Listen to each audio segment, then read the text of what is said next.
Saint Lucia is laying the groundwork for smarter national planning as government officials, development partners, and policymakers review findings from the country's latest multiple indicator cluster survey, commonly known as MIC7.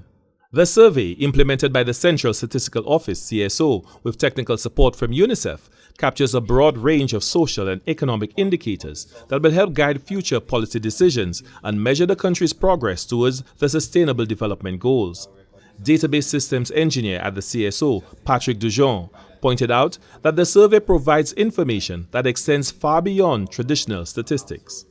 In terms of the CSO, it provides us a vast range of data that sometimes are not collected by some of our external partners or ministries on Saint Lucia. Being the central repository for all data, being able to conduct such a survey and housing such data is critical for us. Everything is driven through data, which is like the world's new oil. So in terms of infecting good policy, the MIX is one of the surveys I see that provides a multifaceted approach to various data points that are not necessarily connected for our administrative data. For the first time, the survey includes men alongside women and children, providing a more complete picture of life in Saint Lucia.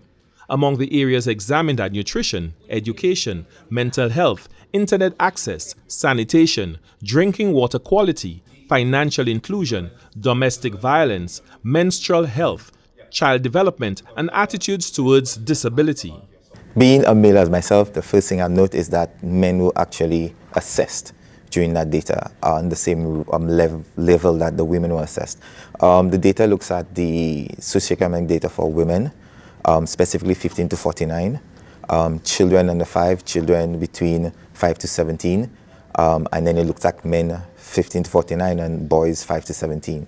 MIC7 also examined the unmet needs of women and men, as well as the availability and attitudes towards mental health among young people aged 15 to 24. UNICEF also supported the survey from its design stage in 2024 through data collection and now the final interpretation process. Planning, Monitoring and Evaluation Officer with UNICEF's Eastern Caribbean Area Office, Tashana Providence Ford, says the workshop focused on validating the information before publication. So now we are at the data interpretation and report compilation aspect of MIX, and this is where the data will be validated. So the data that was collected on the ground, our various stakeholders within the various ministries here throughout St. Lucia are here to question that data. And so once we have their approval, we will now have the final report that will be written, as well as some snapshots of the information that was collected on the ground from the persons within St. Lucia. Providence Ford says the survey generates internationally comparable high-quality data that will enable policymakers to identify critical gaps, better target resources where they are needed most, and monitor national development priorities.